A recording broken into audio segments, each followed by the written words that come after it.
اللهم أعز الإسلام والمسلمين وانصر عبادك الموحدين. اللهم يا مقلب القلوب ثبت قلوبنا على دينك. اللهم اغفر لنا ولوالدينا وللمؤمنين والمؤمنات.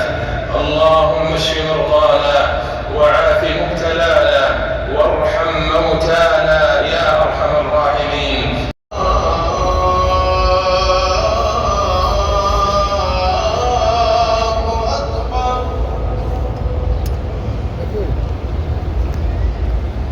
أشهد أن لا إله إلا الله.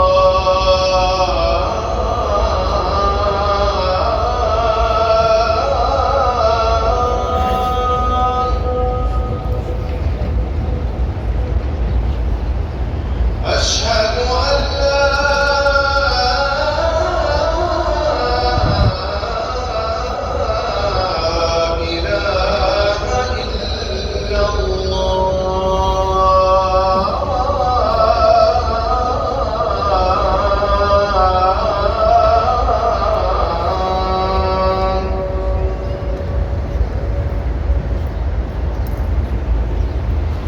أشهد أن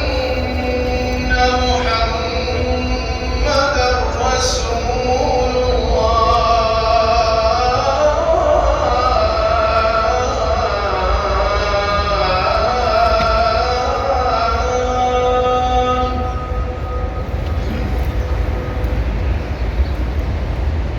أشهد أن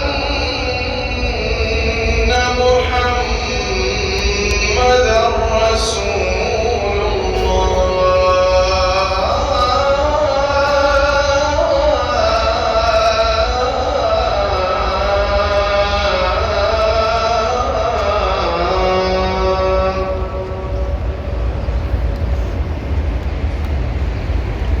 حي على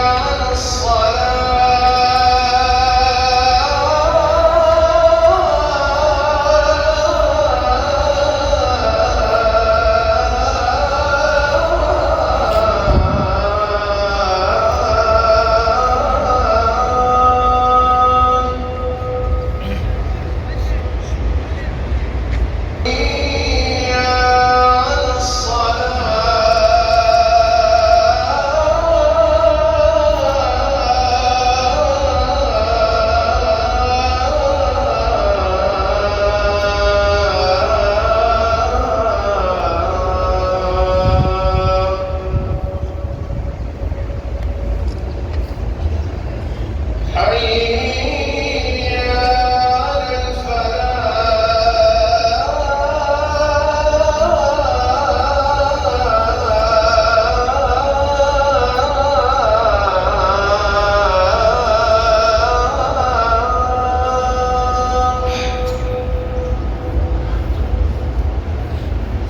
حي على الفلاح.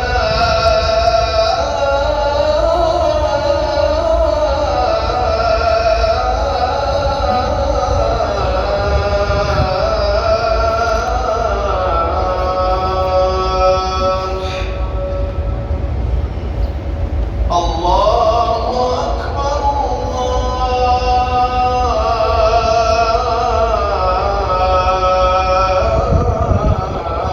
الله أكبر.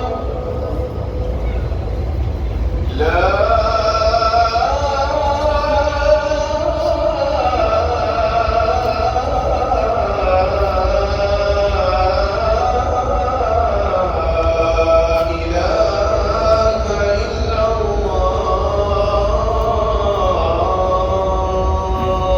نحمده ونستعينه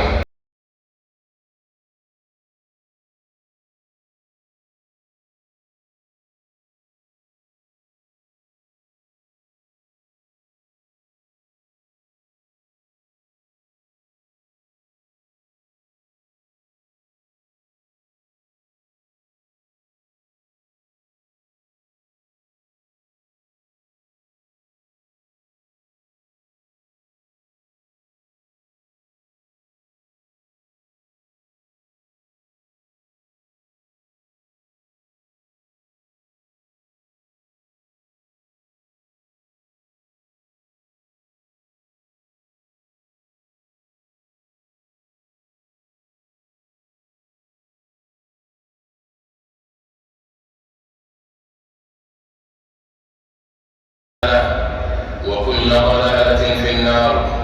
عباد الله، أوصيكم بتقوى الله عز وجل، فهي وصية الله للأولين والآخرين. ولقد وصينا الذين أوتوا الكتاب من قبلكم وإياكم أن اتقوا الله. ثم اعلموا أن طاعة الله خير مغنم ومكسب، ورضاه خير ربح ومطلب، والجنة حفت بالمكاره وحفت النار بالشهوات، وإنما توفون أجوركم يوم القيامة.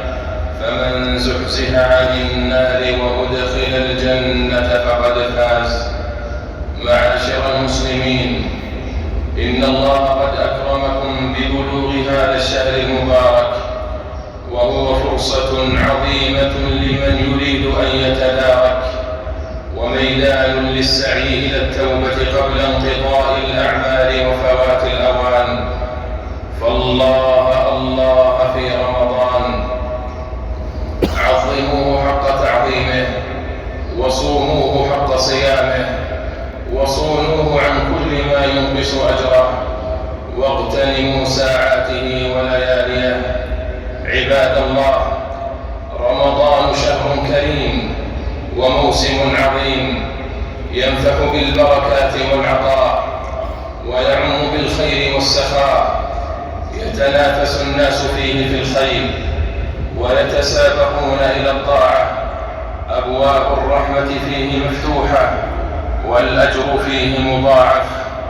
رمضان شهر عبادة وتوبة، شهر تقرب وأوبة، شهر جد واجتهاد ومثابرة وجهاد للنفس. رمضان شهر توبة ورجوع، وإخلاص وخشوع، وسجود وركوع، شهر صيام وقيام، شهر بر وإحسان وتلاوة للقرآن. وقد كان النبي صلى الله عليه وسلم يبشر أصحابه بمقدمه فيقول: أتاكم رمضان شهر مبارك، فرض الله عز وجل عليكم صيامه، تفتح فيه أبواب الجنة، وتغلق فيه أبواب الجحيم، وتغل فيه مردة الشياطين. لله فيه ليلة خير من 1000 شهر، من حرم خيرها فقد حرم.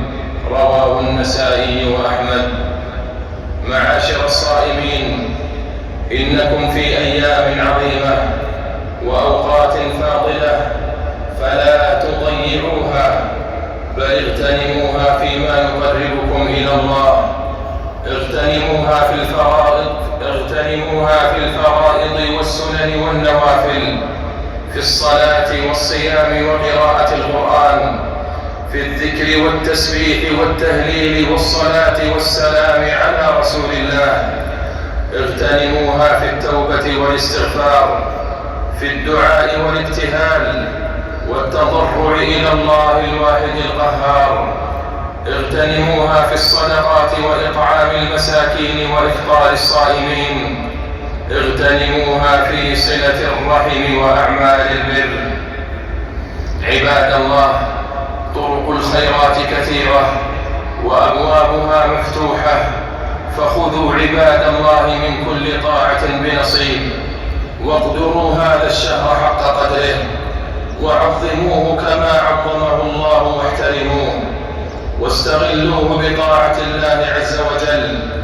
واحذروا أن يمر عليكم منه وقت لا يكتب لكم فيه أجر، ولا يرفع لكم فيه ذكر. وإياكم والغفلة، فإنها مصيبة تفوت على الإنسان مواسم الخير، وتضيع عمره، وتبدد وقته، وتهدر طاقته، وتميت قلبه، وتحجب عنه كل خير مرغوب، وتمنعه من كل مطلوب. عن ابن مسعود رضي الله عنه قال: قال رسول الله صلى الله عليه وسلم: لا تزول قدم عبد يوم القيامة حتى يسأل عن عمره فيما أفناه، وعن شبابه فيما أبلاه. رواه الترمذي. فسارعوا رحمكم الله إلى الطاعات واستبقوا الخيرات وبادروا بالقربات قبل أن يطوى بساق العمل. رسول الله صلى الله عليه وسلم: لا يا ابنة الصديق، ولكنهم الذين يصومون ويصلون ويتصدقون وهم يخافون أن لا تقبل منهم. رواه الترمذي. وقبول العمل عباد الله إنما يكون بحسن أدائه وباتباع السنة. فعن عائشة رضي الله عنها أن رسول الله صلى الله عليه وسلم قال: من عمل عملا ليس عليه أمرنا فهو رد. رواه مسلم. فراقبوا الله في أعمالكم، فإن الله لا ينظر إلى صوركم ولا إلى أجسامكم، ولكن ينظر إلى قلوبكم وأعمالكم. ورب صائم ليس له من صيامه إلا العطش والجوع والنصب، ورب قائم ليس له من قيامه إلا السهر والتعب. عباد الله، إن من علامات قبول الأعمال تغير الأحوال إلى أحسن حال، والاستقامة على صالح الأعمال، والتوبة إلى الله عز وجل. فأروا الله من أنفسكم خيرا وأقرضوا الله قرضا حسنا، وما تقدموا لأنفسكم من خير تجدوه عند الله هو خيرا وأعظم أجرا. واستغفروا الله إن الله غفور رحيم. اللهم وفقنا لما تحب وترضى، وتقبل منا الأعمال، واجعلنا من الذين يستمعون القول فيتبعون أحسنه. أولئك الذين هداهم الله وأولئك هم أولو الألباب. اللهم استعملنا في طاعتك، ووفقنا لاستغلال الأوقات في عبادتك، وبارك لنا في العمر، ومتعنا بالصحة والعافية يا رب العالمين.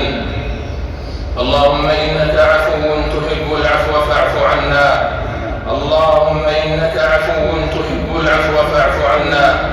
اللهم اغفر ذنوبنا وزلاتنا، واستر عيوبنا وعوراتنا، وفرج همومنا ونفس كروبنا، واكلأنا بحفظك ورعايتك يا رب العالمين.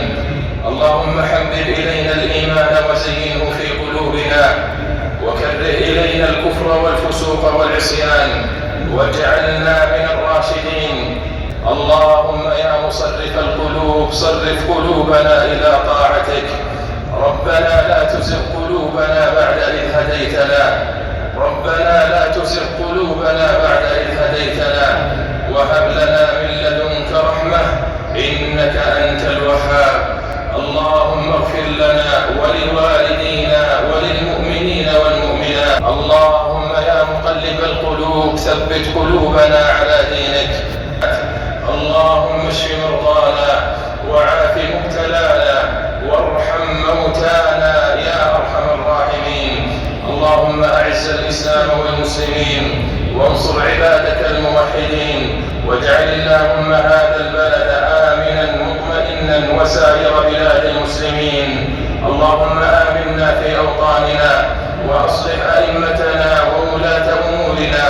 اللهم وفق ولي أمرنا خادم الحرمين الشريفين بتوفيقك، وأيده بتأييدك، وأعز به دينك.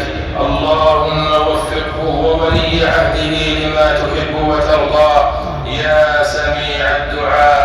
ربنا آتنا في الدنيا حسنة وفي الآخرة حسنة وقنا عذاب النار. اللهم صل وسلم على نبينا محمد وعلى آله وصحبه أجمعين.